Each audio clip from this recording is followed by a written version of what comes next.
So welcome, everyone. Thank you for joining us online tonight. I'm Caitlin McClure. I'm the Gallery and Residency Manager at Greenwich House Pottery. If you're not familiar with the Pottery, we are a 117-year-old institution, a ceramic studio in Greenwich Village in New York City. We have a lot of different programming, including ceramics classes, but most importantly, what we're all here today for is the residency program.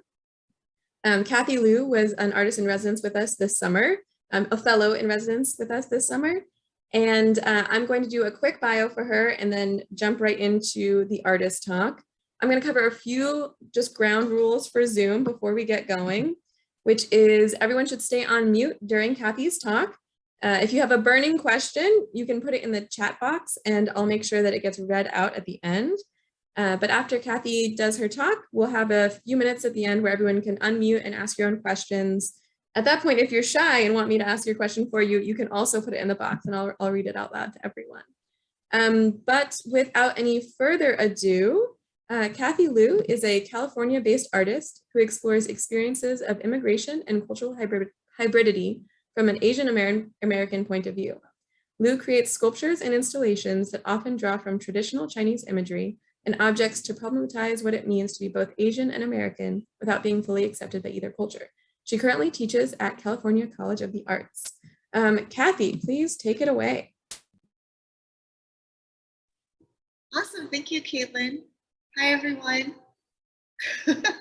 Hi, it's so fun to see everyone's backgrounds in their studios. And if you want to, sometimes people can put in the chat where you're coming in from or whatever, or how you're related to Greenwich House. If you're looking to do that, that'd be nice to see. Okay, cool. I guess, thank you so much for coming in today on a 5 p.m. In New York on a Thursday. I really appreciate your being here. My talk basically will just show some projects that I've been up to.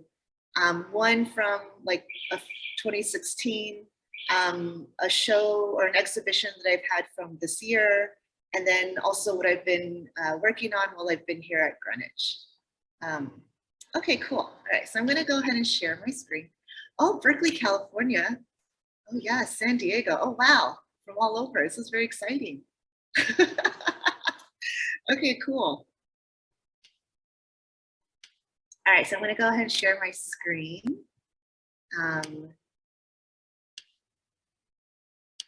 And forgive me because it's been a little bit since I've done this. Great. Okay, cool. So before I get started on these images, I just want to do a quick Indigenous land acknowledgement. So we acknowledge the land politically designated as New York City to be the homeland of the Lenape, who were violently displaced as a result of European settler colonialism over the course of 400 years. The Lenape are diasporic people that remain closely connected with this land and are its rightful stewards. Cool. Okay, so basically, I normally am based in Richmond, California, which is part of the Bay Area near Berkeley and San Francisco. I always love to start off with these images. These images are just different produce that my dad's grown in his backyard, in our backyard, growing up in Miami, Florida. Both of my parents are immigrants from Taiwan and China, and Miami, Florida, where I was born and raised, is also a very a really big immigrant community. And so I pulled these images from my dad's Facebook. I think they're so funny because he's, would never say that he's an artist or interested in the arts, but here he is composing still lives and posting them to Facebook. So yeah, so a lot of these produce, I'm not sure if you're familiar, but in the basket is yucca, there's bananas, papayas, coconuts. On the bottom right-hand corner is some bitter melon, which is really popular in East Asian and South Asian cooking. Yucca is really popular in Cuban cooking, and the rest of these are kind of tropical produce. And the reason why I like this kind of composite of images is because typically when we think of American culture, we might not, or American foods, we might not necessarily think of these foods. When you think of Chinese culture, you might not necessarily see yucca. When you think of Cuban culture, you might not necessarily think of bitter melon. But because of this like specific geographical place in the United States, like all of these foods and cultures were mixing together. So that definitely informs kind of, I think, my outlook on my work is really understanding, Asian American culture, how we understand culture, and what we understand American culture to be as well. Okay. Oh yeah, so this photo I really love because it's super blurry. I took this photo in 2008 with a flip phone. Cathy, sorry to interrupt briefly. I see a gray box over the top of the slide. I'm not sure what that is. Wait, do you still see it? I see less of it now. Oh, it's this little screen. Oh my gosh. Okay. Okay, cool. Great. So I think that's probably okay. Yeah, sorry. Oh, but this means I can't see anyone. So I guess if you really need to stop me, just go ahead and unmute yourself and whatever, say something because I can't see anything. Okay, cool. Good to have that sorted. Okay, so anyway, this is a photo of the Asian Art Museum from 2008 that I took with my flip phone. When I first moved to California, I was really excited to sort of like experience more, Asian American culture. I also was really excited about this specific museum because it actually has the largest collection of Asian art objects in the United States. And then of course, this is a treasure case on the 3rd floor. I could probably walk to this treasure case blindfolded because I visit it every year, like multiple times a year for like the last 10 years. Anyway, so when I looked at this treasure case, I was really excited by it. But then I also thought too about like the fact that Chinatown in San Francisco is basically like 20 minutes away from this museum. And the objects in this treasure case, these like Chinese vases, are considered like so, so exquisite, so valuable. And yet you can also walk 20 minutes to Chinatown and buy the same vase or similar looking vase for like $10. And yet those two contexts are very different. And the values placed on those two objects are also seen very differently. But both of them are supposedly representing Chinese culture.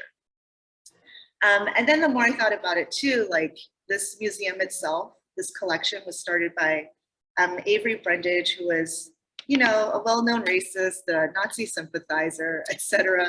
Like I think many museums are kind of contending with where their objects came from in their collections. And then I also thought too, like while these objects are really beautiful, they kind of place Chinese culture in this, how do you say, like in a, like stopped in time as like an antique, whereas like, the Chinese diaspora is very ongoing, it's very present, but it's not reflected in how this museum talks about Asian culture. So after seeing it for the first time in 2008, I decided to make my own in 2016. So I just, I went and I like took measurements and I basically created, a friend helped me create a replica of the actual treasure case. And then I basically just recreated all of the objects. The objects themselves are not like exact replicas of what was in there initially, but basically I was trying to sort of think of objects that would maybe be more reflective of my like diasporic experience. So this is a close-up. What I also love about this project too is that it actually combines a whole bunch of different production methods. So like, I think too, when we think of Chinese ceramics, we have this like idea of Chinese ceramics being these very beautiful handmade objects. But also when we think of Chinese products, we might think of like, the mass produced plastic goods. And of course we treat like both of those things very differently, both of those objects very differently, even though they're maybe just as representative of the culture. So for me, I like really mixed in like hand building. There's some wheel thrown objects, there's some slip cast objects. There's objects that I just would buy, from thrift stores or Chinatown and like paint on top of them. So yeah, so this close-up is of a beauty mask, which are these like really popular in East Asia. And so it's, normally a disposable object, but I remade it in ceramic and then put it in this treasure case. Okay, so that's around 2016. So around 2016, I'm sure many of you remember this phrase too, that the president at the time kept using used in his campaign called "Make America Great Again." So when I heard this phrase, it was like very fascinating because I kept thinking like, oh, like when was this time period that America was great for everyone? You know, so I kept going back in time. Like, it doesn't really feel like it's right now. Like, it doesn't feel like, you know, back then when women didn't have the right to vote or when people were enslaved or like, you know, so I kept going back and back and back and then just sort of realizing, you know, that this time period doesn't actually exist. It's a mythology. And then I think because I grew up in the United States where, you know, I'm not necessarily religious, but I think pretty much everyone is familiar, or many people are familiar with the Garden of Eden as this like creation story. So, you know, from there, I started to think about this idea of a creation story, like who we are, the story that we say define ourselves. So I thought about the Garden of Eden and how this time period where everything was so great, like all these fruit trees, everything was like super abundant. But then of course, at the same time, it's like the more you think about that mythology, the more you realize like, oh, actually it really prioritized this idea of like ignorance, like, you know, this idea of innocence as ignorance, kind of this like refusal of knowledge, patriarchy, blind obedience to authority. I could probably go on and on.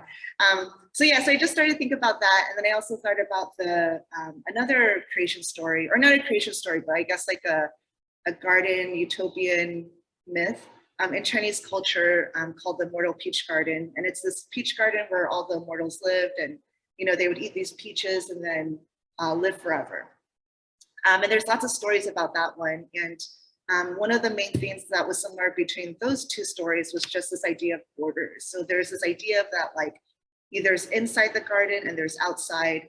Whatever is happening inside is good, and you don't want anything outside to come inside and contaminate it. So I was like, oh my gosh, these two stories, it's kind of like the United States. Like there's this idea of the United States being a site for people here, and then this idea of like immigrants coming in and sort of ruining America.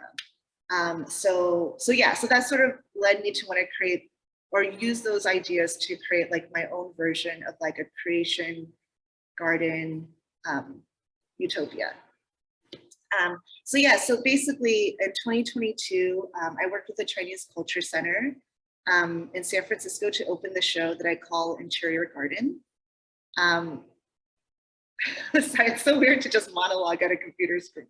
But anyway, okay, so I basically, like coming off of those ideas, I created this ceramic installation called Interior Garden. And basically the idea was to sort of look at those two creation myths and use them as a way to reconcile the idea of the United States as this, you know, place that where American dreams come true, but also this place where the realities of making those dreams come true is a real struggle. So this exhibition was my way of like reconciling those two ideas.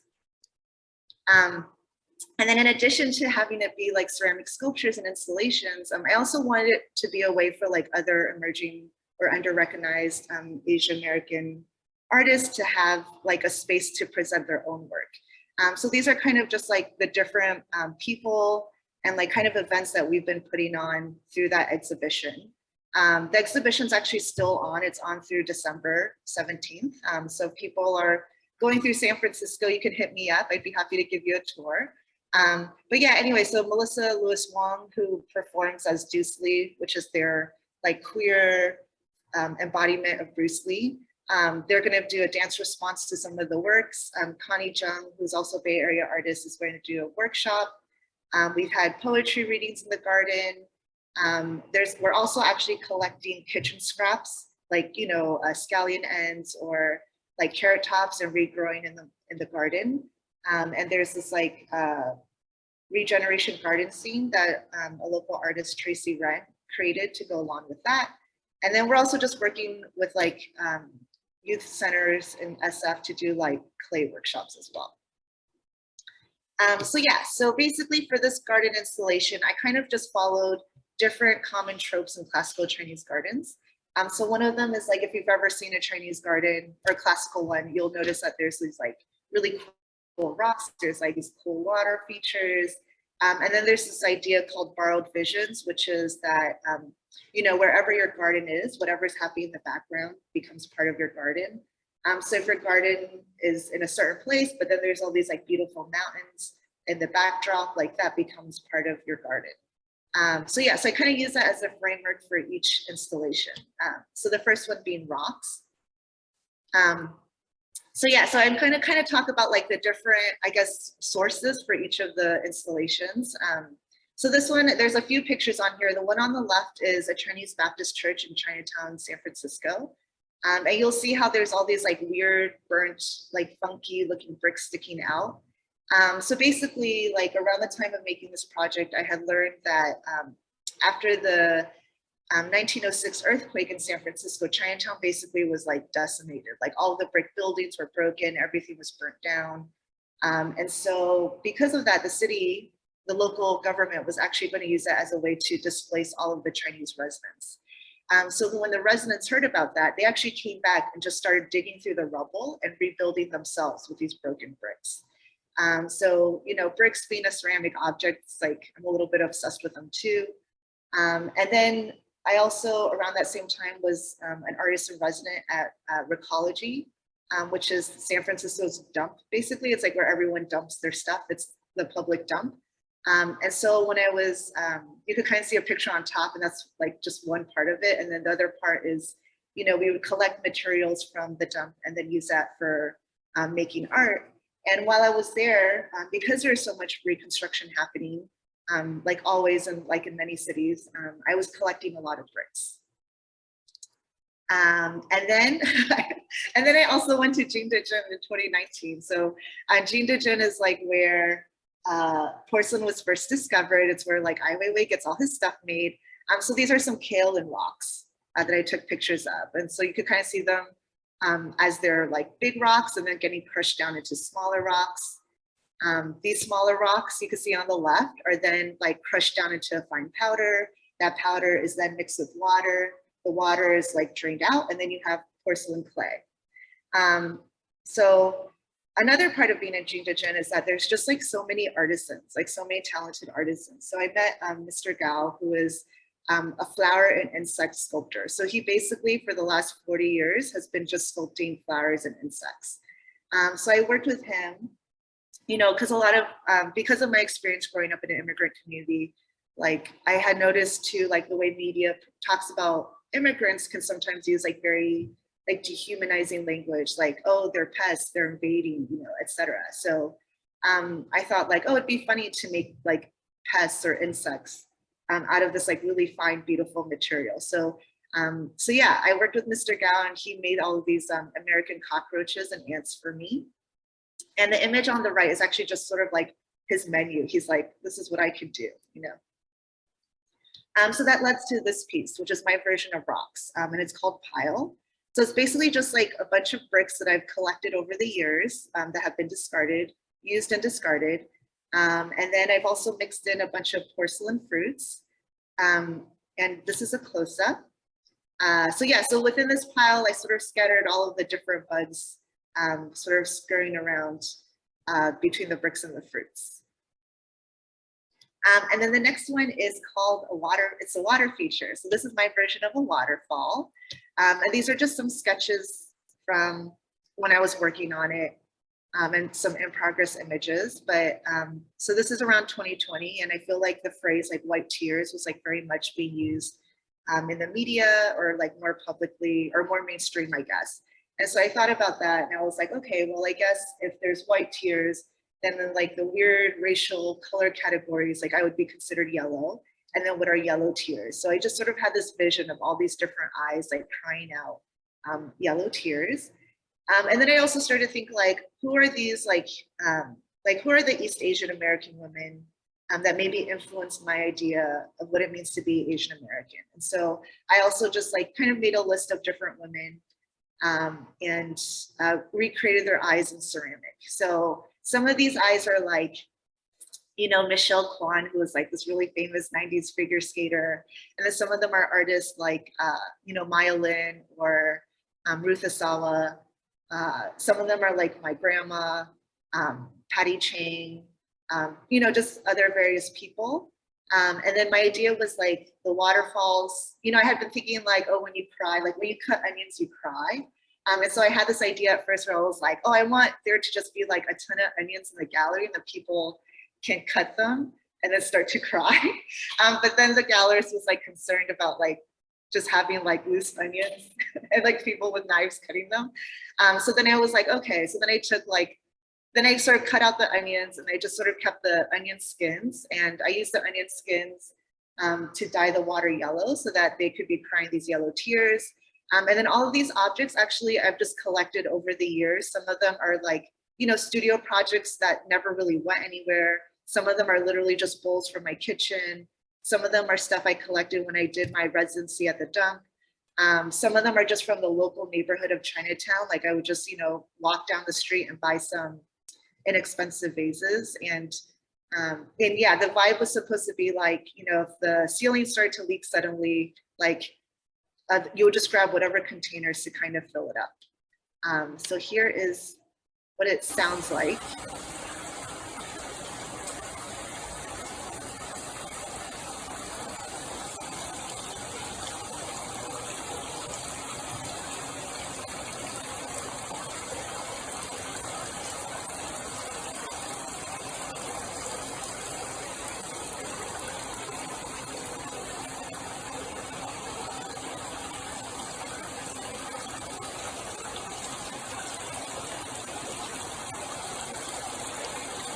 Okay, cool. I think you get the idea. Anyway, okay, so the next one is a pond. That's the water feature. And this is sort of like my planning to make this pond. So I basically wanted to just make like a giant tub, and I had all of these drains that I actually made like several years ago, but were just like sitting around in my studio. And then finally I was like, oh, I can use them for like my version of a pond. These are some of the sketches. Those are what the drains look like. And they're made out of porcelain. This is me glazing them inside my house. And then this is the images on the right are in the gallery when we actually put it together. And this is what it eventually looks like. So it's basically just different like commercial porcelains that you can buy at the store. And I just, me and like 3 of my assistants basically just like hand press these tiles. They each have all of our finger marks because I really thought it was important to like have the handprints of the people who are making them. And then the drains are all embedded in this tub, and you can't see it, but there's actually water pumps below that are pumping water through the tub. And basically I just sort of had always been like curious, or just like childhood fascination, like just the idea of drains and how they're this like border between above and below ground. And it's like, you know, for all of us with our plumbing, it's like as regular people, we don't really understand, like at least I don't really understand how plumbing works. I just know when it's broken, of course. And I feel like that's so much kind of like representative of how it feels like to be an individual in a, you know, larger society. It's like you're sort of part of these systems. You know, you're part of them and you engage with it, but at a certain level, you also don't really understand how it works either. So there's actually water that pumps up through some of the drains and then drains out through the other ones. And then this is the last installation. And it's, so for Borrowed Visions, I kind of thought of it as like an alternate reality. So this is some of the inspiration for some of the sculptures. So this is, on the left is an image on Yua.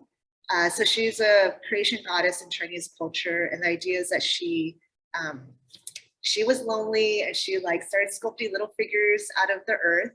And then that was taking too long. So then she took a piece of string and dragged it in the mud. And then when the mud dried on the string, she like flicked it and all the little flakes became people. And then of course, when I heard that story, I was like, oh my God, she's a ceramicist. Like she's a ceramicist, like she's taking clay from the ground and sculpting. And I'm sure for all the artists and makers out there, like, you know, she started making things one way and then she realized it was taking too long or she was getting tired. So she had to switch it up. So yeah, I got really fascinated by her. There's another image of her with her brother / husband. And then the image on the top right is Empress Cixi. And you can kind of see she has those like long nails. And then I was also looking at like anti-Chinese propaganda from like the late 1800s, early 1900s, and how Chinese men would be depicted with these like very kind of like rat-like fingernails. And then of course, like all of the nail salons that are run by East Asian immigrants too. So that sort of led me to like wanting to recreate these hands with these nails. So this is one of the sketches. This is just me building it out in my studio in the Bay Area.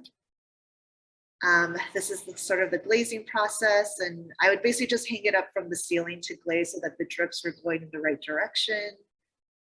And this is what it looks like in the gallery. So yeah, so basically these are, I call them Miwa's hands, and I sort of envision her as this like guide for my making, as this like a reminder of like the agency we have as creators, as artists.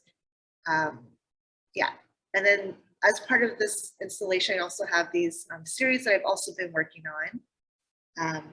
And I've also been working on here at Greenwich House as well. And they're called American Dream Pillows.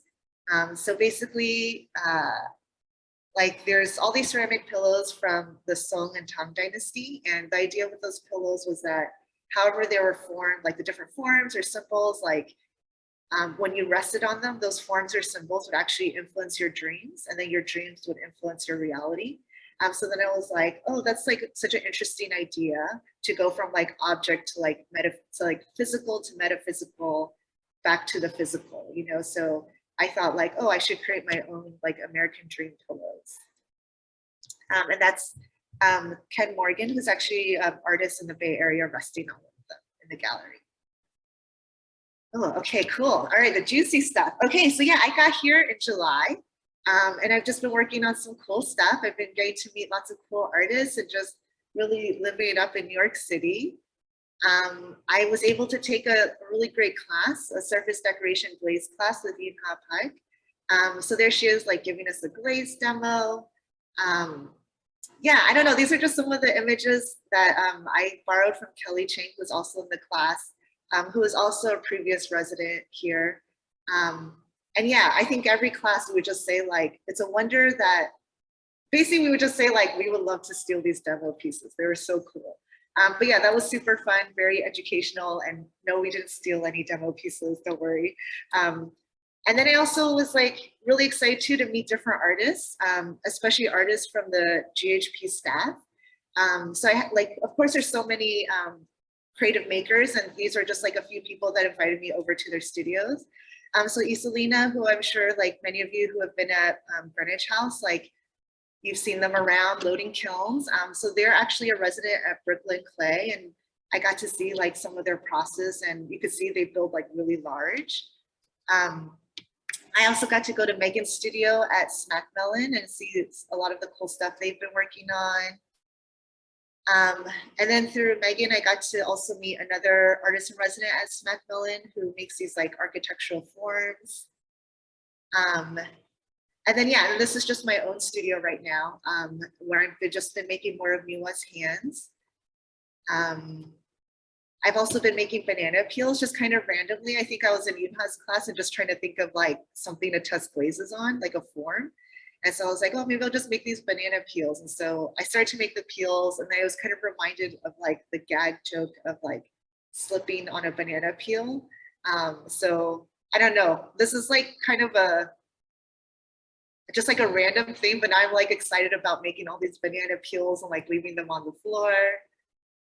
I've also like, initially when I applied to Greenwich House, it was to make pillows. So I've also been making these pillows, and this is just, you know, the image on the left is like when I first started. This is what it looks like on the right now. Like I just haven't figured out my glazes yet, but it's this. And then I've also just been sketching a lot too. It's been really nice to have this time to just sort of like, you know, draw. I do a lot of drawing to come up with my sculptures. And so I actually have a project coming up at SF MoMA in December. And it's basically a combination of Miwa's hands and these like different fruits that I've been making over the years. The image on the top left is like one version of them that I've made before. The image on the bottom left is just like some fruits that I've been casting here. And actually the weird long things are like cucumbers that are from Chang, one of the studio techs. And yeah, and I've also been working on kind of I guess like expanding like the pillow forms and like thinking about communal pillows for like communal dreaming. So this is one of them that's also sort of inspired by Miwa's hands, and it's got space for 4 people to lay on it. That's what it looks like right now in my studio, just sort of drying out and waiting to get in the kiln. And that's like the initial sketch on the next to that photo. So yeah, so while I've been here too, I've also been able to connect with Mei Lung, who is part of Wing on Wo and Co. It's a store, a porcelain import store in Chinatown. And it's like, I think it's the 3rd generation now. And she's been doing some really interesting like community work. And she's actually a civic practice partnership fellow at the Met. So she's having this event on Saturday, August 27th, called Infinite Beginnings, Connecting to Our Gut Spirits. And she has, she's gonna publish writing by Kim Ming Chang, and it's illustrated. There's going to be a movement workshop. And then I'll have my pillow there, the pillow for 4 people, for anyone who wants to come and rest on them. That'd be great. It's on August 27th from 1 to 4. And then that's it. And then these are my cats, my studio assistants. And if you want to hear more about my work or see more of my work, I have my website here and my Instagram handle. So yeah. Thank you so much, Cathy, and it's been great to have you at Greenwich House with us. Does anyone have any Cool, questions that they'd like to ask? Oh, I went through that really fast. It's only been 30 minutes. Oh my gosh. Yeah, you were on it. I was so concerned about time. Yeah, that was really strange to just talk for 30 minutes straight, but hopefully, I don't know if anyone has questions or comments. I would love to hear them.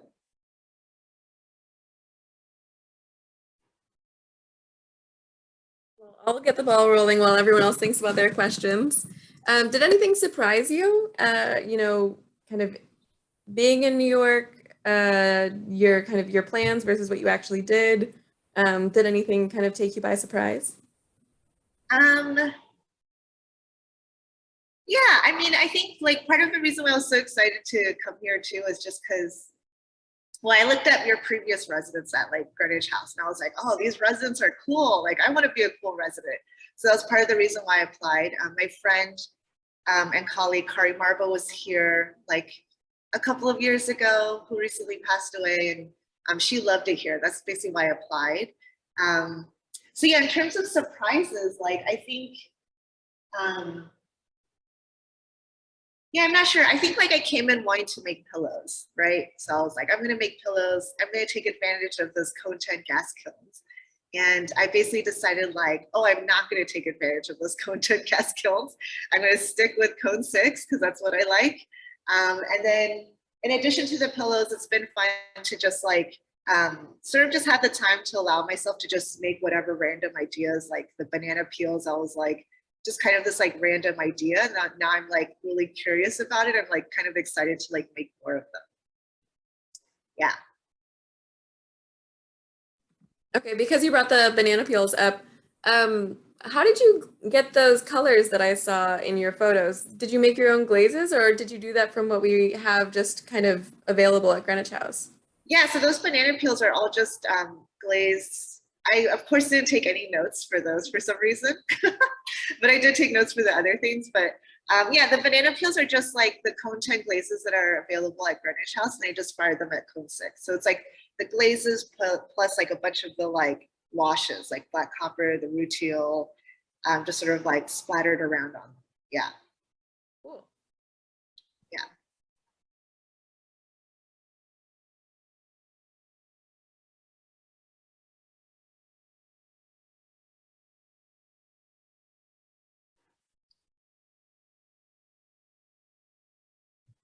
I don't know if anyone else has any questions. Oh, it looks like Cindy has a question. Thank God, Cindy.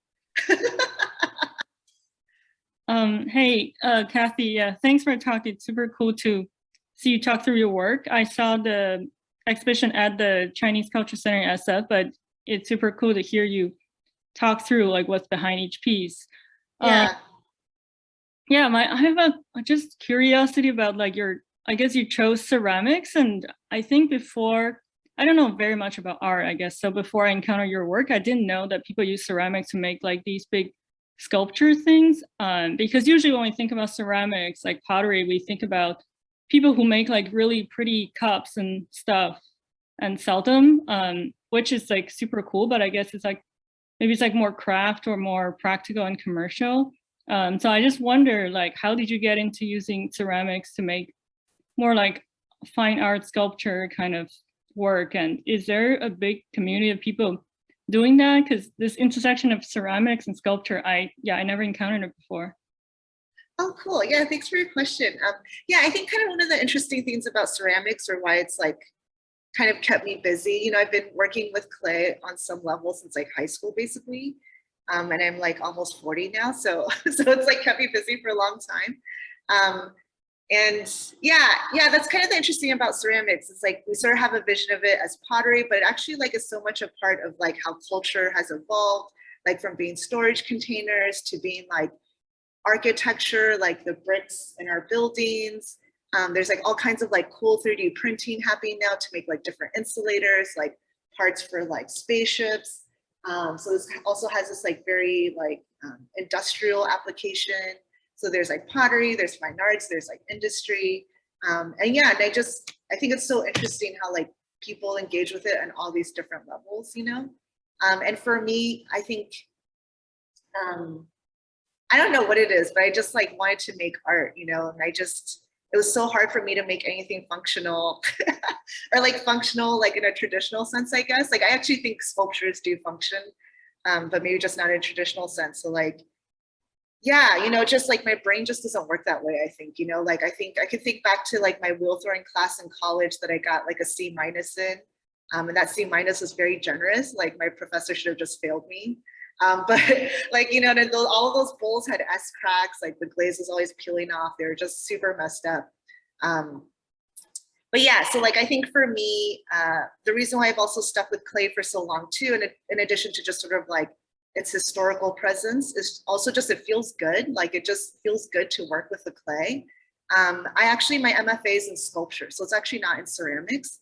And the reason for that was because I just kind of wanted to explore other like materials, you know, like I've worked with wood and metal, etc. And, you know, I feel like when I'm working with those materials, it's just more like, you know, I have an idea and basically based on my ability, I am either able to meet the idea or I don't, you know, like either I can make the thing out of wood or I can't, or like it's just badly made.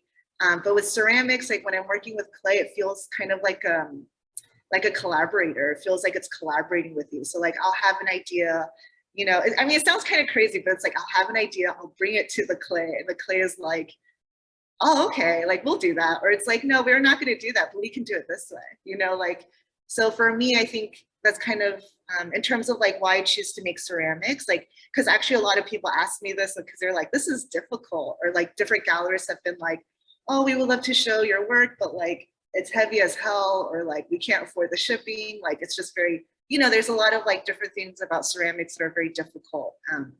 But yeah, I just find like the act of working with the clay, it just feels so much more, I think, generative than I have with other materials. And that's kind of why like I've been making what I make with it, I guess.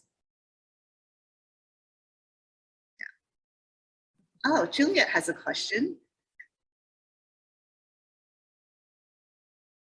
Oh, okay. Did I unmute? Yeah. Okay. I loved seeing all your work through the slideshows. And I really resonated what you said about how your dad doesn't consider himself an artist, yet he's like obviously making art in his own way. And then I think you mentioned like that you use some of your mom's tears in your art, and I was just wondering if you could talk more about like what your experience working, or not working with your family, but like sort of if you've involved them and how that's been. Oh, that's really funny. Yeah. You know, I have kind of like, I guess, stereotypical like immigrant parents where they're like, we didn't move to this country for you not to become a doctor. Yeah. You know, so it's like, So it is kind of interesting, you know, because like kind of being an artist is sort of seen as a very, and it is, it's like kind of more maybe like a risky financially, etc. But then it's also really interesting because like when I think about immigrating to a new country and just like setting up there, I'm like, that's crazy. Like that's the huge, like that's a giant risk that you've undertaken, you know, for whatever reasons. But yeah, in terms of like working with my parents, I don't actually, you know, work with my parents because they're like not that into art. They're just sort of like, they see it and they're like, oh, okay. And I think for like a long time, I think just because I'm older now, they sort of like given up. But like my mom, I want to say until just like 5 years ago, would constantly send me job openings. Like, oh, look, they're hiring a librarian, like, or you could do this, or like, you know, Jing Jing has a business, maybe you could go work for her. And I think they kind of given up now, but yeah, it is interesting because they've actually been such an influence in my artwork. And yeah, I didn't actually use my mom's tears. I did sculpt her eyes, but I didn't like collect her tears. But that's really interesting. I'll think about doing that in the future. That's a good idea. Yeah. Cool, thank you. Yeah. Okay, and we've got a few questions in the chat that I'm going to read out. The first one is from Claudia, and she asks, what are your thoughts about gravity in your installations? Oh, yeah. Gravity. Yeah, I really like, you know, it's like a material play. I feel like I really love, because ceramics traditionally is like, or not traditionally, but sometimes it could feel very weighty, especially if you're like working in sculpture, or like things tend to be a little thicker too, at least the way I build. And so I love making it appear weightless. Like that's why I love hanging it from like ceilings or hanging them from walls. I just kind of love that, like, I guess, tension that it creates. I think a lot of my work, I really try to like not, how do I say, I really try to like not make, I mean, maybe I can't, but I really try not to make something like too beautiful or too ugly. Like I really like for both of those things to exist together because I like that tension. And I think that's part of the reason, even though it's like very annoying to hang ceramics from the ceiling, like the piece I showed of the arms hanging from the ceiling, like God knows that's got to be like 300 pounds. Like it was really intense. Like we had to drill through a wall to like the other side. Like there's a lift involved. Like it was crazy. And like it creates a lot of sweat for me, like just sweating the whole time. I'm sweating every time there's like an earthquake, just sweating every day thinking about that work. But yeah, I really like the tension it creates. I think that's why I kind of love to like sort of fight gravity that way, to sort of create more tension. Yeah. Thank you. Great question, Claudia, and great answer from Cathy. Okay, we have a question from Nina, and then I see that Nina followed up. So bear with me while I read one question and then scroll down again. So Nina says, it's so special to have ceramic sculpture that is so participatory. The communal dreaming, the crying from onions. What inspires you to involve people in your work this way? And then let me scroll down. And Nina says, actually, you maybe just answered my question, but I think there might be, this is me saying this now, I think you might maybe have some more to say there, Cathy. So I'm gonna throw it over to you. Okay, yeah. I think, yeah, I've just been much more like curious about, you know, ceramics feels very communal, but of course, like the way I approach it, it's like I kind of just go in my studio and I'm alone and I just like work on the thing basically. Like I don't really create, you know, like I love my friends who create like cups and bowls and kind of create like a, you know, an experience, like a meal together based on those objects, you know, which is really beautiful. But that's not like that's just not the type of work I want to do. So yeah, I've been thinking a lot about this, and because I'm not like you'll notice the first pillows I made were like super delicate. There's like these very delicate nails that are very easy to break. So, you know, even if someone is really careful, it's like they might not necessarily want to rest their head on it because they'd be afraid of breaking them, right? So it's something that I've been struggling with, like to make objects that are like still kind of visually look like what I want them to look, but are still like user friendly, I guess. And yeah, and I've just been thinking so much too, like being raised in the United States and just like this idea of like a Western or like an American ideal of like individuality, like you just do things alone, you don't need anyone, you're just like the great man and you just accomplish it all on your own. And of course, I think like increasingly we're realizing like that's definitely not the case. Like we're all part of each other. Like we're all part of a community. We're part of this like global system. Like, you know, just even thinking about the environment and how like what we've done has affected the environment and then like kind of rolls back and affects us or people elsewhere. So yeah, I think that's kind of why I've been so interested in like wanting to like kind of create experiences or just like learn from other people too, like in terms of like engaging with these objects. Just because I'm realizing so much, like it just sort of feels richer that way. But it may be like, I think my studio practice is maybe like in a transition like phase, just because like it's not typically the way I work, but it is like exciting for me to think about like other people sort of being able to interact with the objects in like not such a traditional like fine arts way, I guess. Yeah. Thank you. And Kelly has asked, is your work on display anywhere besides CCC right now? Where are your treasure items now? Oh, where are the treasure items? That's a great question. Some of them are broken because the cats knocked them over, but that's fine. Some of them are in boxes in the garage. Some of them, yeah, actually that's probably where most of them are. And I've sold various objects too, I guess. And yeah, the treasure case is kind of a fun piece. I've displayed it maybe like 3 or 4 times, and it's always been fun because every time I put up the treasure case, I could kind of like rearrange the objects or switch objects out. And that's been like really kind of freeing and fun to do, to see like these different iterations. And then in terms of like shows that I have going on right now, they're mostly in California. Like I have some older work at a place called Tiger Strikes Asteroid in LA. And then I have some work in another Bay Area gallery called Johansson Projects, and that's in Oakland. Yeah. Thank you. And Keela says, I have COVID right now, so my voice is a bit shot, but I want to say that your work is so wonderful all around. Your navigation of the Asian diaspora in your pieces is very unique to you, obviously, but also in general, and well thought out. We are going to be in the Junk in the Trunk show together, and I'm wondering if the work you submitted to that show was in this presentation. If you're going to be in Baltimore, I hope we can meet. Yeah, that'd be great. I love meeting people.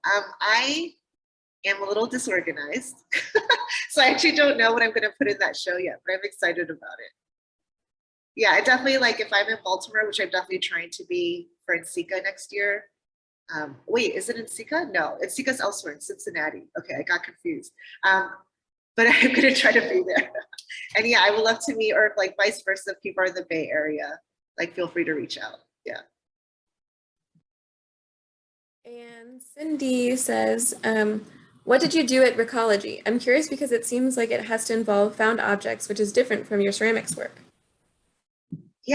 Yeah, totally. So yeah, the Recology is like a really interesting residency. It's like so unique because like, you know, you have so much, or like that's the only time I've ever really had access to the public dump like that. So basically you're just like in there as people are just dumping stuff, and like people are just dumping stuff all day. It's like overwhelming, you know, the amount of trash or like trash that ends up there.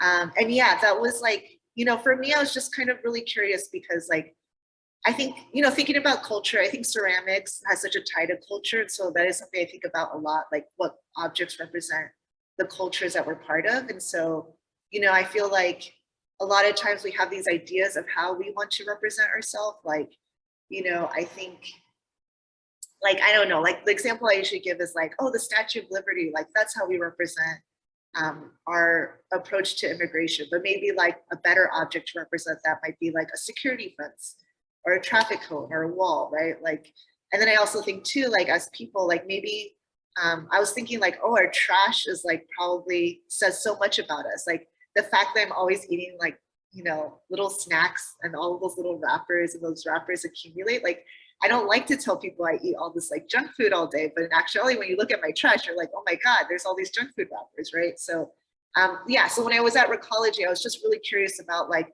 what can the objects that are being thrown out say about like San Francisco, say about like, you know, I was like, I wonder if I could figure out like where this trash is coming from. Like maybe it's coming from like an Asian American family, a Chinese American family. Like how would I know, you know? So I was just really fascinated by that. I was also just like, again, thinking about like China, and like how it's like this, you know, again, like really revered for its Chinese ceramics, but then also at the same time, it's like, you know, all these plastics, like really cheap stuff. Like, you know, you don't necessarily think of like Chinese, like contemporary Chinese objects as being like quality, right? Like, oh, it's just mass produced, you know? And so I was like really interested as like the dump being this place where all of these different objects with different values were like mixing together.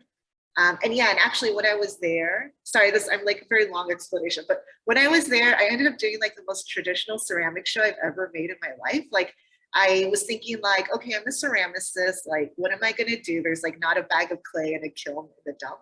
So like I ended up finding all of these like internet cables, you know, because it's like Bay Area, Silicon Valley is very close, you know, it's like a very tech city. So I just ended up finding all these like internet cables. And then I was like, oh, they're basically like long coils. Like I now have coils. And so I just used those coils and I used like zip ties that I also found to make like a bunch of vases. And so I made all of these like different vases and shapes out of the internet cables. I think I was also like, I was also finding like concrete, like you could just find bags of concrete too. And so I was like mixing up the concrete and collecting like different containers. And I was also really fascinated by like, you know, I think when you take a ceramics class, like you learn a lot about vase shapes, like, oh, this shape is like Chinese, this shape is like Korean, the shape is like Greek.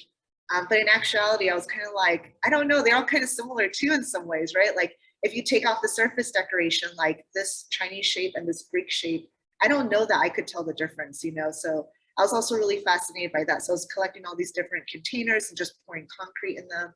And then basically just like removing, like if it was glass, I'd basically just like take a hammer to it and break the glass off. Or if it was plastic, I would just use like an X-Acto and peel it off. So I was making all these like concrete vases.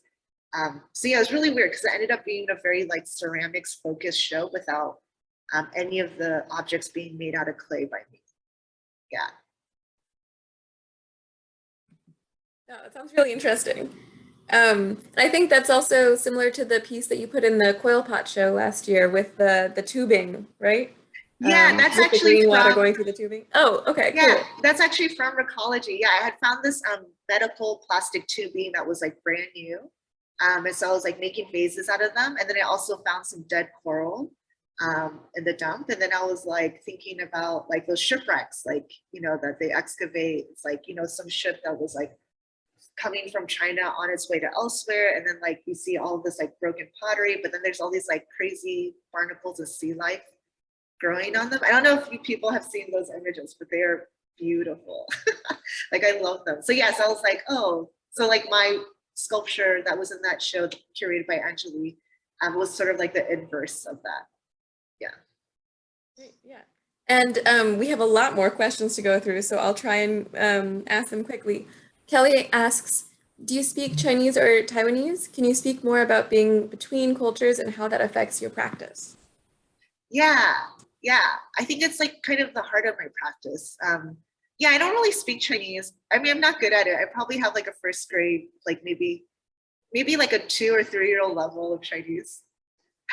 Like I could be like, where's the bathroom? And I could say like, I'm hungry, or my name. But if it's like outside of that, it's very challenging. So yeah, it is interesting. Like I will say like when I went to Jingdezhen, you know, I think being part of a ceramics community too, like, you know, people love talking about going to Jingdezhen. They're like, oh, I went to Jingdezhen, it was so great. Like Chinese people are so nice. Like it was so cool.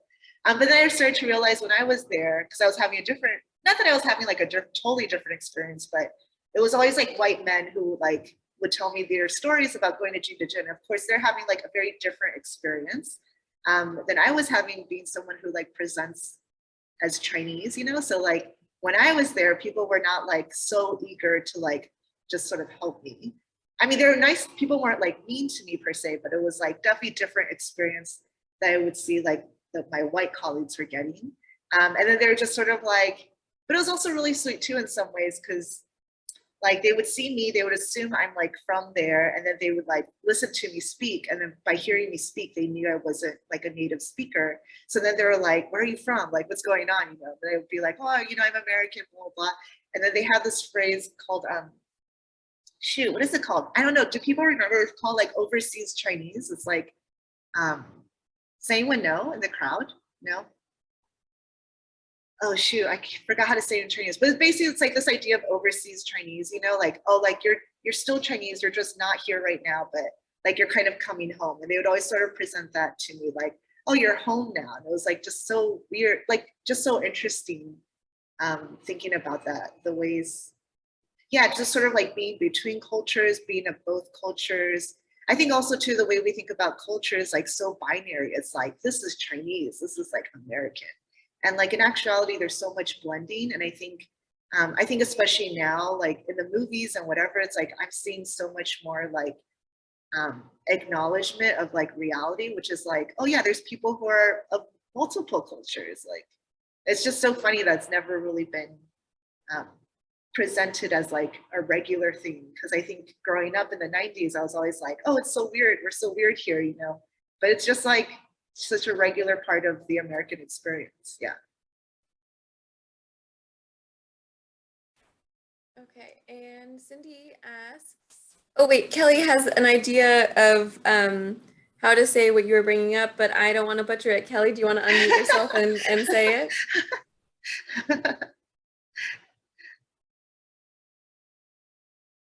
Oh, maybe not. Maybe not. Okay. Well, it's in the chat.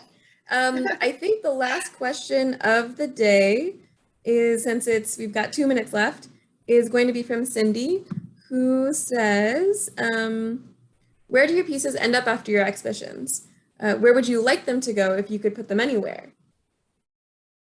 And there's a follow-up. I think it would be really cool for them to decorate public and private spaces, but I don't actually know where they end up. And that's the question. Okay, cool. Yeah, you know, I've been thinking about that a lot. Like, where do they end up? And the answer is they end up in the backyard. They end up inside where I live. They end up in friends' places. They end up in storage. I have to say I'm kind of in a unique situation because I have my partner. My partner is an art handler, and he's also now a registrar for an art handling company. And so because of that, his company is basically like my, how do you say, like, you know, what is that? Oh my God, what's that word? Like the Medicis, like they would sort of be like the benefactors. So like in a way, patron, yes. So his company is kind of like my patron. Please don't repeat this. His company like basically like has helped me out so much over the years. Like if I need to borrow a truck, they let me borrow it. I mean, you know, he borrows it for me. And like, so now we've been storing stuff like in their warehouse as well. So like, yeah, it's definitely an issue. And I think everyone has such a unique situation. Like I know a lot of my friends like will store things like in their friends' basements, or I don't know. I've also had friends who like will dig a hole and bury it underground, you know, because it's ceramic. So it's like, I guess depending on the type of ceramic you do, it's like probably okay. And if anything, like maybe the soil and the insects kind of add another layer to it. That's like really interesting as well. But yeah, so yeah, it's always a struggle. I mean, sometimes I sell work, but definitely like, I definitely make, you know, that's kind of the funny thing too about these like talks too, is like for all artists, I think it's like, we always show, it's like social media, it's all an illusion. It's like always like the best work you've ever done. You know, it's like, this is the best work I've ever done. But in actuality, that's just like 15%, I think, if you're lucky, of like your whole body of work, because the other 85% is just like, you know, random things that maybe never went anywhere. It's just like, I don't know. So yeah, it's definitely, yeah, sculptors, I think we have it hard.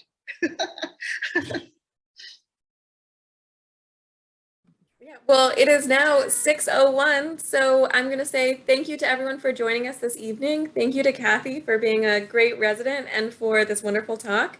The recording from this talk will be online later if anyone missed anything or wants to share it more widely. But yeah, I think that's it. Just thank you so much, everyone. Thank you so much for being here.